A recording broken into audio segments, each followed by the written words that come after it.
Discuss, podcast bersama Dinas Kesehatan Daerah Istimewa Yogyakarta. Bismillahirrahmanirrahim. Assalamualaikum warahmatullahi wabarakatuh. Salam sejahtera, Om Swastiastu, Namo Buddhaya, dan salam kebajikan.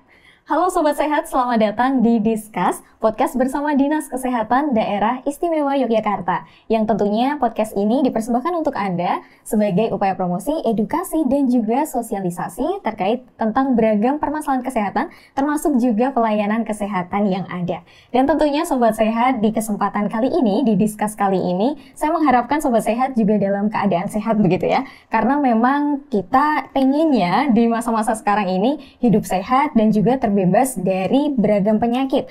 Tapi juga ada ini Sobat Sehat yang namanya penyakit kalau misalnya kita biarkan atau tidak tertangani dengan baik, ini bisa menyebabkan kematian. Termasuk juga salah satunya adalah penyakit hepatitis. Nah, di Discuss episode kali ini Sobat Sehat kita akan bincangkan terkait dengan penyakit hepatitis yang mana mungkin sudah familiar Anda dengar, tetapi terkait penyakit hepatitis ini gejalanya seperti apa, penanganannya seperti apa, dan pencegahannya harus bagaimana. Ini nanti akan kita diskusikan, dan di Discuss kali ini sudah hadir dua narasumber kita yang akan membersamai, yakni yang pertama sudah ada Dr. Raden Stefanus Christian Handoko, Eskom MM, selaku anggota Komisi D DPRD DIY. Selamat datang ya, Pak Stefanus. Salam sehat juga. Masya Allah, ini baik kabarnya ya untuk menyapa Sobat Sehat di kesempatan kali ini.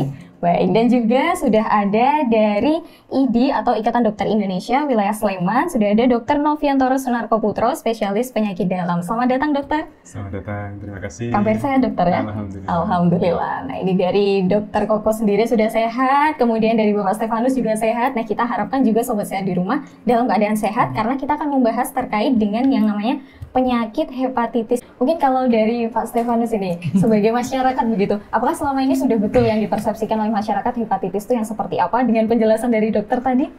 Ya, kalau di masyarakat apa yang dipandang masyarakat ya sulit jawabnya ya. Tapi kalau secara umum ya, kalau kita ngelihat apa yang dijelaskan oleh Pak Dokter ini, memang lebih banyak kepada bagaimana cara penanganan masyarakat terhadap lingkungan ya. Jadi pola hidup sehat itu penting. Jadi tadi yang disampaikan cara penyebaran dan lain-lain itu kan, kalau kita ngelihat edukasi dari masyarakat itu yang kayaknya perlu ditingkatkan. Pemahaman terkait dengan penyebaran penyakit ini perlu dipahami oleh masyarakat. Karena ada penyebaran lewat bakteri dan virus, kemudian lewat yang tadi ada cacing kan mungkin agak jarang ya, tapi yang dua poin ini kayaknya sangat mudah. Karena kalau misalnya kita bicara mengenai bakteri dan virus, kemudian penyebarannya bisa lewat makanan, minuman, kemudian pertukaran peralatan dan lain-lain, itu kan biasa kita lakukan. Gitu. Ini jadi yang mungkin di masyarakat perlu perhatian khusus gitu ya. Misalkan kita menggunakan peralatan makan yang tidak higienis gitu kan. Kadang di rumah itu kan hanya punya beberapa piring, peralatan makan juga terbatas, tapi dalam proses membersihkan peralatannya itu tidak maksimal ya. Potensi-potensi semacam itu bisa muncul. Gitu. Nah, jadi ini sebetulnya lebih ke sosialisasi hal-hal sederhana ya Pak ya? Pola hidup sehat. Jadi kuncinya pola hidup sehat. Tadi ada macam-macam ya proses penyebarannya. Bakteri, virus, kemudian juga ada pertukaran cairan, tadi juga disinggung juga terkait dengan minuman dan seterusnya. Gaya hidup gitu. Jadi mungkin ya kalau kita bicara mengenai lifestyle kemudian gaya hidup, pikirannya kebayang-bayang yang tinggi-tinggi kan. Padahal sebenarnya kehidupan yang paling biasa di masyarakat juga bisa terjadi gitu. Misalnya ada minum kopi gitu kan, satu gelas beramai-ramai, itu seharusnya sudah tidak dilakukan lagi pola semacam itu kan.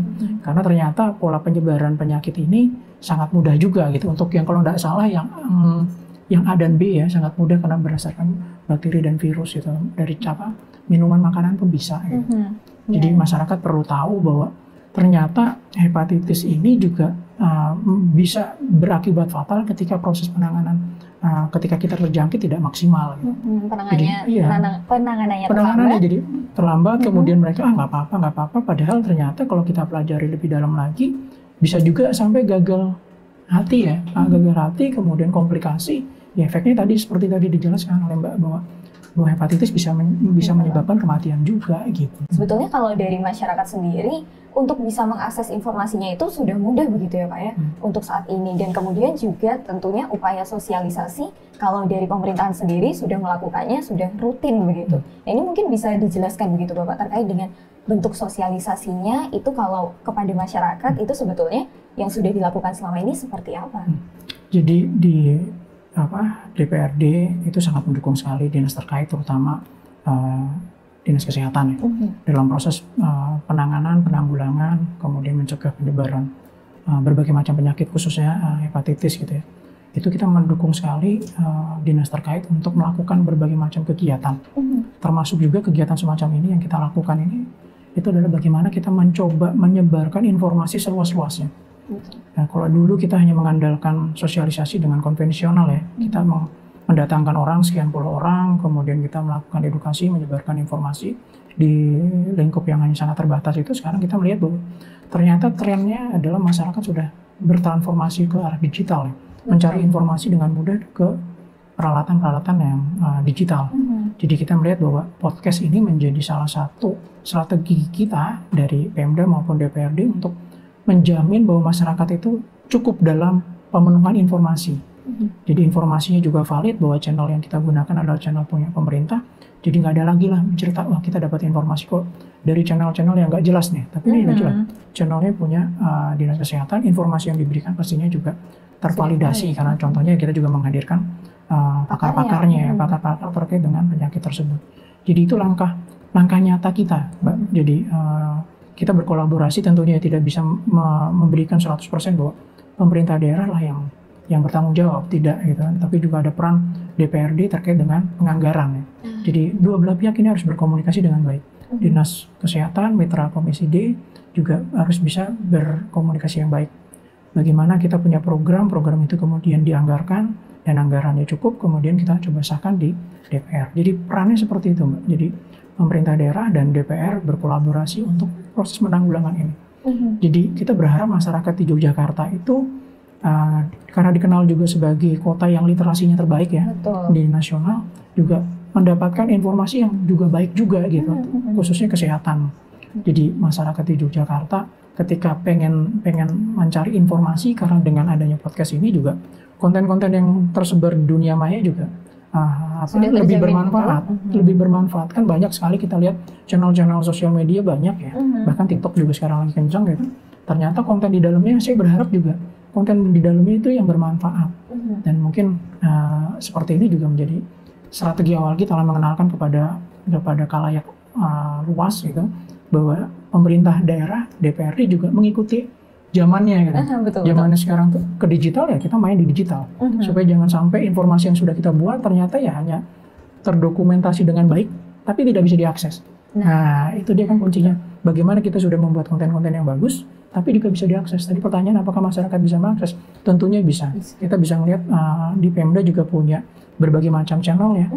Di Humas, kemudian Humas di Instagram ada, di Twitter ada, website juga ada. Masing-masing dinas, bahkan di Humas pemerintah juga ada untuk komunikasi dua arah. Di Pemda juga di DPRD juga demikian. Kita juga sekarang sangat kencang melakukan edukasi dengan pemanfaatan teknologi gitu. Jadi kita main dua kaki ya, konvensional maupun digital. Jadi bareng-bareng ini dijalankan, tetap berjalan gitu. Karena kita lihat segmennya juga bergeser ya. 70% usia milenial ya, milenial, anak muda yang dekat dengan teknologi. Ya mau nggak mau kita mendekatkan informasi ke mereka. Bukannya meminta mereka ayo ke sini gitu, tapi kita siapkan ini loh. Jadi eranya sudah seperti itu, kita nyiapkan, kemudian sudah ada. Ya mudah-mudahan teman-teman di luaran sana juga paham terkait dengan resiko terkait dengan hepatitis, efeknya ke depan seperti apa, dan seterusnya. Berarti sebetulnya sudah tidak ada alasan bagi masyarakat untuk tidak tahu begitu ya terkait dengan informasi ini. Gitu. Kita berharap bahwa program semacam ini tidak hanya bisa dihitung dengan jari ya. Kita perbanyak gitu. Supaya apa? Jangkauannya juga lebih luas. Kontennya bervariasi. Cara mengedukasinya juga berbagai macam cara gitu ya. Mungkin besok lagi dengan teman-teman yang lain. Gaya bahasa pengantaran informasi itu beda-beda. Daya tangkap masyarakat juga beda-beda. Jangan-jangan dengan gaya bahasa yang santai, narasumbernya yang anak muda mungkin itu lebih gampang ditangkap dibandingkan kalau pembicaranya sangat cool banget gitu ya, tegang nih kita nih Pak Dokter, Pak Dokter tegang, ini juga serius banget, yang ini juga sama, jadi kesannya wah ini kita nonton terlalu serius nih. Padahal segmennya tadi aku bilang bahwa 70% masyarakat itu kan anak muda komponen anak muda dekat dengan sosial media, channel seperti itu. kalau kita gayanya sudah sangat serius banget, tegang banget, mereka kan biasa dengan TikTok kan. Betul. Begitu ngeliat, wah Udah langsung di skip ya. Pak dokternya tegang, dewannya tegang, langsung di Skip dong. di skip jadi. Makanya sih beberapa kali juga bicara dengan dinas terkait, dinas yang lain ya. Ketika dengan kita model podcast bisa mungkin jangan terlalu tegang karena ya itu balik lagi viewernya pasti kecil karena orang kan bosen ya melihat kayak gitu kok tegang-tegang banget gitu. Harus benar-benar cara pembawaan dan lain-lain. Itu strategi kita, Mbak. Jadi bagaimana ke depan itu mendekatkan informasi ke masyarakat dengan akses yang paling mudah. Sosial media, channel-channel yang biasa digunakan oleh masyarakat secara umum ya kita gunakan. Bahkan tadi juga memanfaatkan teknologi yang dua arah begitu ya, di mana masyarakat bisa menyampaikan, dari pemerintahan sendiri pun juga langsung bisa merespon begitu. Betul. Baik. Untuk terkait dengan bagaimana kemudian masyarakat juga perlu mengetahui bahwasanya oke, ini ada ini yang namanya screening, kemudian juga perlu waspada terkait dengan nantinya seperti apa ketika masyarakat menemukan gejala-gejala tadi, apa kemudian gejala-gejalanya ini hanyalah gejala yang kemudian masyarakat biasanya aduh kayaknya cuma nyeri doang, cuma pegel doang, terus besoknya hilang. Nah berarti kan di sini seharusnya akan adanya sosialisasi yang kemudian lebih intensif lagi begitu ya Bapak ya? Ya. Jangan sampai masyarakat menganggap enteng suatu gejala-gejala dari penyakit ya. Jadi kalau kita sudah mengedukasi dengan baik, pastikan mereka tahu, wah ini jangan-jangan itu yang tadi ternyata gejalanya mirip, tapi ternyata penyakitnya lebih berat. Ya kan? Kalau misalkan kita mengedukasi dengan baik, pasti mereka juga care, wah kita harus periksa. Dan kita perlu ketahui tadi disinggung terkait dengan regulasi, kalau nggak salah itu ada Permenkes 52 ya, Permenkes 52 2017. Di situ juga sangat menyinggung sekali terkait dengan penyakit hepatitis, walaupun di dalam Permenkes itu tidak hanya hepatitis tapi ada penyakit yang lain. Nah terkait dengan aturan hepatitis terhadap ibu dan anak memang digalakkan. Jadi di Yogyakarta di DI memang semua rumah sakit, semua fasilitas kesehatan ketika ada yang melakukan pemeriksaan itu adalah ibu hamil pasti ditanya sudah periksa sudah melakukan protap tadi atau belum gitu. Itu jadi standar yang memang harus kita lakukan sejak 2017. Ketika Permenkesnya ada di DIY juga melakukan hal tersebut gitu. Di level dari rumah sakit maupun puskesmas yang ada ya memang kita dorong ke arah ke sana. Jadi di Yogyakarta di DIY ini memang kita dorong lah edukasinya untuk lebih kuat lagi supaya masyarakat benar-benar care biar tahu. Terus mereka bisa ikutan juga menjaga diri masing-masing. Di satu sisi ya kita terus-terusan lah di pemerintah dari program kemudian anggaran juga didorong ke arah ke sana supaya yang kita harapkan Jogja istimewa dengan masyarakatnya yang sehat sejahtera itu bisa terwujud. Sebetulnya masyarakat ini bisa menyampaikannya begitu itu nantinya melalui dinas atau bagaimana ini Bu? Jadi sekarang ini di pemerintahan DIY ini sudah lumayan baik ya dalam memberikan ruang komunikasi dengan masyarakat secara luas. Pemda sendiri membuka akses yang sangat luas juga bagi masyarakat untuk berkomunikasi dengan dinas terkait. Di sosial media juga banyak kan, sosial media menjadi salah satu yang dekat dengan masyarakat karena mereka menggunakan secara aktif. Gitu. Di situ juga bisa menjadi pintu masuknya untuk masyarakat berkomunikasi dengan Pemda. Di DPRD juga sama gitu. Ya channel-channel kita buka seluas-luasnya. Dan beberapa anggota dewan juga secara terbuka juga membuka diri untuk bisa diakses. Karena ada sebagian besar juga teman-teman DPRD itu juga punya sosial media yang bisa dihubungi secara langsung, DM bisa nomor teleponnya juga dibagikan gitu. Itu sebagai salah satu contoh bahwa kita pengen masyarakat itu juga bisa mengontak pemerintah kita gitu, pemerintahan kita. Jadi jangan sampai ada di mindset bahwa kalau udah menjadi PNS itu udah jadi bukan jadi pelayan tapi sudah jadi bos gitu kan. Seharusnya terbalik kan. Sudah jadi DPR bukannya jadi pelayan rakyat tapi jadi elitis gitu. Harusnya dibalik mindset seperti itu. Jadi masyarakat juga bisa berkomunikasi dengan baik dengan kita. Gitu. Baik. Dan tadi bisa melalui media sosial, macam-macam. Bisa kemudian langsung menghubungi dari dinas-dinas terkait begitu ya. Oke. Itu yang menggunakan teknologi ya. Sebenarnya ya datang langsung ke dinas-dinas terkait juga sangat terbuka sekarang. Jadi kita mendorong bahwa pelayanan publik itu dengan membuka sebesar-besarnya komunikasi, baik yang konvensional maupun yang sekarang sudah transformasi ke digital. Seperti itu. Baik, dan tentunya ini juga kemudian memastikan bahwa masyarakat bisa terlayani dengan baik, kemudian apa yang diinginkan masyarakat, apa yang dibutuhkan masyarakat, terutama terkait dengan permasalahan kesehatan, itu pun juga segera bisa tertangani begitu Pak. Khususnya untuk kesehatan kan kita juga punya fasilitas kesehatan yang paling bawah ya, puskesmas juga kita dorong supaya untuk SDM di sana juga mumpuni ya, orang-orang yang bekerja di sana juga punya kemampuan yang baik. Tidak hanya kita punya mindset bahwa kalau segala macam penyakit larinya langsung ke rumah sakit, tapi kita kan punya staging juga kan. Wah, puskesmas juga dikaryakan tanda kutip untuk bisa memberikan pelayanan kesehatan, kemudian berjenjang ke rumah sakit yang lainnya. Jadi kalau terkait dengan bagaimana kita mendapatkan akses kesehatan ya, tempat-tempat seperti yang saya sampaikan tadi ya, itu sudah didorong untuk memberikan pelayanan yang terbaik. Betul, berarti sudah tidak ada alasan bagi masyarakat untuk kemudian mengabaikan gejala-gejala tadi, karena gejala sekecil apapun sebetulnya harus bisa segera. Cenderung gini Mbak, jadi masyarakat itu banyak yang mengabaikan karena mereka tidak cukup informasi. Jadi tadi kan gejalanya sangat umum, jadi kita tidak tahu itu penyakit apa sebenarnya masyarakat. Kemudian mereka menganggap nggak apa-apa, akhirnya menjadi akut. Ketika sudah akut susah untuk ditangani. Jadi selain hal semacam itu yang menurut saya perlu digarisbawahi adalah bagaimana kita menghindari faktor resiko yang mungkin menjadi permasalahan kemudian. Jadi tadi disampaikan terkait dengan yang cairan ya Pak ya.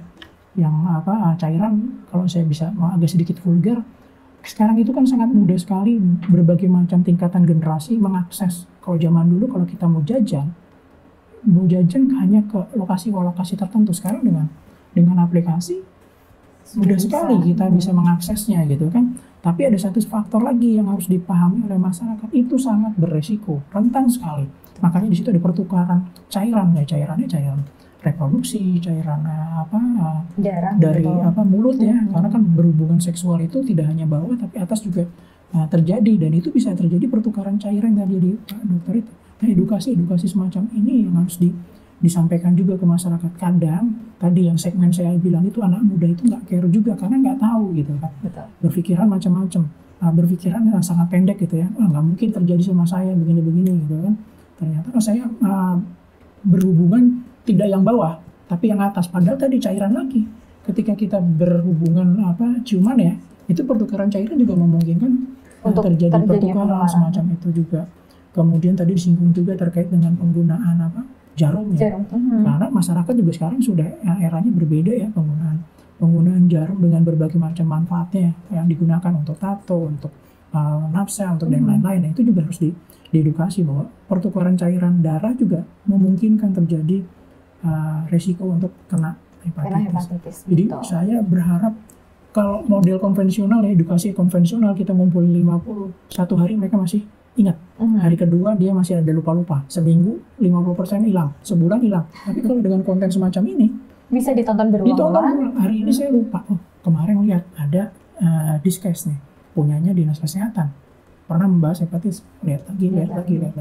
Dan saya berharap Dinas Kesehatan, Pemda khususnya Dinas Kesehatan ini memproduksi sebanyak-banyaknya konten-konten digital. Tidak hanya terkait dengan hepatitis, tapi terkait dengan hal-hal yang lain. Terkait dengan penyakitnya, terkait dengan proses penanggulangannya gimana, kemudian hal-hal yang lain. Diberikan dengan cara berbagai macam metode ya. Segmen untuk anak muda bagaimana kontennya, segmen yang remaja seperti mana, gimana, orang tua gimana. Mungkin kalau orang tua melihat konten yang terlalu tanda kutip terlalu santai banget kan, menyepelekan, kok kayak gini sih kontennya Pemda gitu. Sebaliknya, yang anak muda gede ngelihat ini serius banget, ini gimana sih? Gimana masuknya? Langsung skip, nggak masuk gitu kan. Jadi kita berharap bahwa ke depan itu banyak kolaborasi ya, antara mungkin ID juga bisa berkolaborasi dengan Dinas Kesehatan, ID dengan DPRD. Ya, bagaimana meng-create sebanyak-banyaknya konten-konten terkait dengan kesehatan. Karena kita bahas hepatitis ya, terkait dengan A, B, C, dan seterusnya dengan infografis, dengan penampilan visualnya yang menarik. Tadi dibayangin cacing. Saya tuh bayangin cacing itu, apakah cacing yang dibayangkan Pak Dokter dengan saya sama? Dibayangin masyarakat sama? Jangan-jangan yang dibayangin tukang mancing itu cacingnya cacing biasa buat ini ya? Cacing, jangan-jangan cacingnya kayak ngono-ngono dipangan ke piye? Nggak mungkin ya, nggak masuk akal. Ya bukan seperti itu juga kan cacingnya gitu. Jadi menurut saya kita harus eranya adalah bagaimana membuat konten-konten yang menarik dan konten-konten itu bisa bertahan di masyarakat. Nah, ini penyampaian informasinya juga tidak hanya terkait dengan bagaimana kemudian kita harus mengetahui gejalanya, bagaimana harus kemudian mengetahui yang menyebabkan itu apa saja, tapi termasuk juga bagaimana kemudian nanti masyarakat bisa mengakses untuk fasilitas kesehatannya. Kalau dari Bapak Stefanus mungkin bisa menjelaskan ini Bapak terkait dengan kemudian DPRD ini melakukan anggaran begitu ya, ataupun melakukan budgeting begitu istilahnya. Nah, untuk yang sosialisasi seperti apa, kemudian untuk yang pengadaan vaksin itu seperti apa nantinya begitu? Jadi di DPRD selalu membahas setiap tahun ya terkait dengan penganggaran program-program apa sih yang bisa dilakukan, anggarannya berapa secara umum gitu. Terhadap case-case tertentu yang memang perlu menjadi perhatian secara khusus gitu dan perlu anggaran yang lebih dan seterusnya, memang kita akan bahas lebih dalam lagi antara dinas terkait dengan DPRD. Di sini DPRD ya, komisi terkait juga gitu. Secara umum di Komisi D terkait dengan kesehatan kita mendukung segala macam program kegiatan yang dibuat oleh Pemda dan ini Dinas Kesehatan. Kita nggak pernah istilahnya menolak lah dengan pagu-pagu tertentu ya, kita punya batasan-batasan tertentu yang memang kita bisa komunikasikan gitu. Jadi terkait dengan penganggaran semacam itu, Mbak. Jadi sekian banyak program-program itu memang sebagian besar kita ACC lah istilahnya. Kita sama-sama mendukung pemerintah dalam ini. Pak Gubernur dengan DPRD juga sepakat bahwa salah satu unsur untuk kesejahteraan ya kesehatan. Jadi kesehatan jangan sampai anggarannya tidak cukup lah. Ya kita usahakan bahwa yang diprioritaskan untuk penganggaran program di DIY memang kita punya anggaran itu. Dan satu hal bahwa kita di DIY tidak hanya berfokus dari anggaran APBD yang kita miliki saja sebenarnya, tapi juga ada program-program dari pemerintah pusat. Tadi yang disampaikan terkait dengan vaksin dan terkait dengan sarana prasarana kesehatan yang lainnya juga kita berkolaborasi juga dengan Jakarta, dengan Kementerian Kesehatan juga. Jadi hal semacam itu memang penting, Mbak. Jadi komunikasi antara Kementerian Kesehatan, kemudian Pemda, Dinas Kesehatan, kemudian dengan kabupaten kota ya kita harus sinergi supaya pelayanan yang prima, pelayanan yang baik di masyarakat itu terwujud. Baik, jadi memang dari berbagai pihak, berbagai elemen itu juga istilahnya bersama-sama berkolaborasi untuk bisa menghadirkan tadi ya fasilitas kesehatan yang memang betul-betul bisa menjangkau masyarakat, termasuk juga sosialisasinya dan juga upaya pencegahannya begitu. Kalau dari lembaga legislatif apa kemudian ada peraturan atau kebijakan yang mana nantinya juga mendukung upaya pencegahan hepatitis tadi nih Bapak? Jadi tadi kalau kita perhatikan bahwa penyebarannya lebih kepada lifestyle ya, kebanyakan seperti itu, kemudian disinggung juga terkait dengan sanitasi. Jadi bagaimana pemerintah hadir, itu pemerintahan DIY itu hadir ya dengan tidak hanya melalui dinas kesehatan sebenarnya. Ada dinasnya terkait yang lain, terkait dengan sarana prasarana lingkungan, ada dinas PU ya, PU juga ikut turun tangan di sana. Kemudian dinas pendidikan juga untuk bagaimana kita juga menyampaikan informasi tentang kesehatan, pola hidup sehat. Tadi disampaikan macam-macam, tadi ada yang satu kurang menurut saya, olahraga. Ya kan, untuk menjaga tubuh kita tetap bugar ya, salah satunya olahraga. Dinas pendidikan dan olahraga juga turun serta di sana. Jadi banyak, kita nggak bisa melihat bahwa satu case itu bisa ditangani oleh dinas tertentu saja satu gitu, selesai, enggak. Tapi sebenarnya kalau kita melihat sekarang eranya adalah kolaborasi. Eranya kolaborasi ya kita semua menjawil semua, dinas A, dinas B, dinas C dan seterusnya. Bagaimana semua itu bisa mengarah kepada pelayanan yang lebih baik terkait dengan kesehatan, pendidikan dan seterusnya. Terkait dengan kesehatan ya kita minta tidak hanya satu dinas saja, walaupun di situ ya leading sektornya adalah dinas kesehatan, tapi ada dinas-dinas yang lain. Karena itu juga beririsan dengan kegiatan yang lain. Kayak contohnya tadi olahraga. Kalau kita bicara di kesehatan ya kesehatan nggak ada budgetnya untuk bagaimana membangun lapangan olahraga, bagaimana mengedukasi masyarakat untuk banyak olahraga, nggak ada di situ. Tapi di dinas pendidikan dan olahraga di situ. Maka ada perlu menjalin komunikasi yang baik antar dinas gitu. Dan DPRD ya memang fungsinya bagaimana memberikan pengawasan yang penuh terhadap program kegiatan yang dianggarkan oleh pemerintah kita, eksekutif kita, supaya itu bisa benar-benar terwujud sesuai dengan harapan masyarakat. Jangan sampai kegiatan parsial ternyata nggak ada ujungnya, tidak ada benang merahnya gitu. Oh ini jalan ke kiri, ini jalan ke kanan, jalan ke depan, ternyata masyarakat melihat ini apaan sih gitu.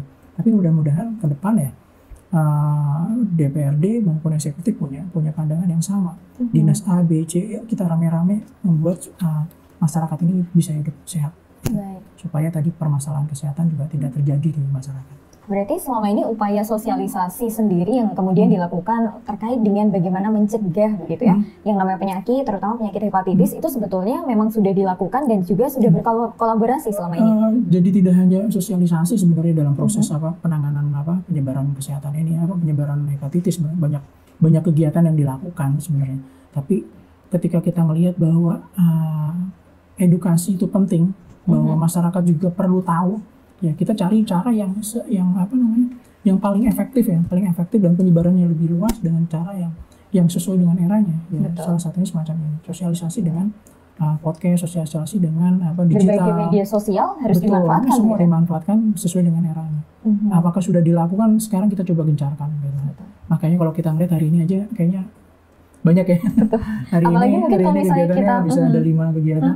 Dan saya berharap ke depan bisa lebih banyak lagi ya kerjasama model-model kayak gini. Tidak hanya Pemda yang memfasilitasi, tapi saya berharap juga ada peran serta dari masyarakat secara luas.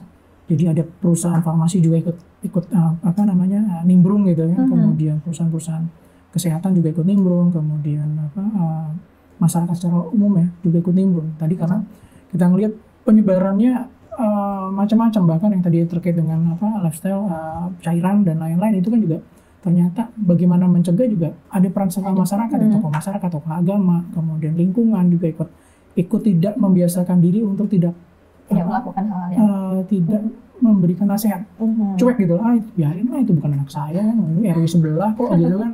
Tapi kita harus bersama-sama kolaborasi saling mengingatkan. Karena kalau wilayah satu terkena gitu ya penyebaran terkena masalah gitu, biasanya juga sekitarnya juga kena. Gitu, mudah-mudahan terkait dengan tidak hanya penyakit hepatitis, yang lain-lainnya juga kuncinya kolaborasi di masyarakat itu penting. Edukasi yang benar juga penting. Betul. Jadi tadi saya sangat senang sekali itu disampaikan bahwa tadi terkait dengan tato, karena saya bertato juga nih kan. Kadang ada persepsi miring tato, kemudian tato itu kemungkinan bakalan kena juga karena tato itu dipakai bersama. Orang-orang yang edukasinya, yang pemahamannya tanda kutip nih, karena dia nggak pernah ngalami, nggak bergaul dan lain-lain, pandangannya bahwa eranya zaman dulu yang satu jarum dipakai rame-rame gitu ya. Sekarang karena dunia industri kreatif tato ini juga berkembang pesat. Betul. Peralatannya juga sangat banyak dan polanya juga sudah sangat berbeda. Karena kan segmen yang ditato itu juga tidak dari kalangan bawah saja, tapi dari banyak kalangan. Prosedur untuk nato, alat segala macam sudah sangat-sangat canggih. Yang mana juga kemungkinan dari masyarakat sendiri sudah paham bagaimana kemudian bisa. Tapi perlu diedukasi juga, jangan sampai kita nato di pinggir jalan yang satu jarum dipakai rame-rame. Itu pentingnya. Karena tadi disinggung juga, itu penting juga diedukasi. Jangan menato dengan jarum yang sama. Jarum yang sama, betul. Tapi kalau biasanya standar sekarang ya, jarum itu diperlihatkan kepada orang yang pengen ditato, masih steril, masih dalam kemasan, sama seperti ketika kita mau disuntik sama dokter. Kalau misalkan kita mau diambil darah sama perawatnya, pasti perawatnya ngasih tunjuk, Pak, jarumnya masih disegel. Kalau kalian nggak mengawati, pasti SOP-nya di rumah sakit yang bagus pasti dikasih lihat jarumnya masih baru ya Pak. Sama juga dengan tato. Dia kasih lihat ini jarumnya yang dipakai untuk Bapak, jarumnya masih tersegel, masih steril gitu. Semacam itu. Jadi sangat penting sekali terkait dengan kolaborasi, tidak hanya dari dinas-dinas, berbagai dinas yang bekerja sama, tetapi juga kolaborasi dari masyarakat yang tidak kalah penting. Baik. Kalau dari Bapak Stefanus sendiri untuk masyarakat, pesan yang ingin dikuatkan ini? Sudah diborong ya. Jadi biasanya kalau kalimat terakhir semacam itu, kalau dapat yang belakang tuh repot juga ngomong apa kalau diborong. Tapi yang menjadi kunci menurut saya yang paling penting juga kolaborasi masyarakat. Jadi kolaborasi, sinergi dengan semua pihak itu penting. Jadi eranya kita tidak bisa lagi silo, hanya dinas A, dinas B, seterusnya gitu. Masyarakat juga nggak peduli, tapi kerjasama semua pihak penting dalam mengatasi berbagai macam persoalan. Khususnya hepatitis, yuk kita rame-rame. Kalau kita punya informasi, yuk kita mulai mengedukasi dari circle yang kita punya. Tadi disinggung juga keluarga. Kalau kena ini ya kita edukasi dari circle yang kecil, keluarga, RT, RW, kemudian karena kita sudah punya sosial media, jangkauannya sangat luas, ya kita mengedukasi circle sosial media kita, follower kita gitu. Jangan sampai kita malah memproduksi hepatitis itu aman, segala macam, padahal ada A, B, C dan seterusnya gitu. Kita harus memberikan edukasi di circle kita lah yang paling kecil gitu. Dengan kolaborasi semacam itu, semua pihak ikut turun tangan, mudah-mudahan permasalahan yang ada di di DI bisa terselesaikan. Kuncinya kolaborasi, Mbak. Oke. Sekali lagi terima kasih, selamat lanjutkan aktivitas kembali Bapak Sama-sama, Dokter. sehat-sehat semua. Baik, dan juga demikian untuk Sobat Sehat terkait dengan pembahasan hepatitis sudah komplit, sudah terjawab juga pertanyaan dari Sobat Sehat. Nantikan diskus selanjutnya dan tentunya masih ada banyak beragam gitu ya permasalahan kesehatan yang akan kita bahas, termasuk juga layanan kesehatan yang ada di daerah istimewa Yogyakarta. Karena tentunya podcast ini, podcast diskus dari Dinas Kesehatan Daerah Istimewa Yogyakarta sebagai bentuk upaya promosi, edukasi, dan juga sosialisasi terkait permasalahan kesehatan. Nantikan diskus selanjutnya. Saya Zahra Khairunisa bersama kru yang bertugas pamit undur diri. Wassalamualaikum warahmatullahi wabarakatuh. Salam sehat. Salam sehat semua.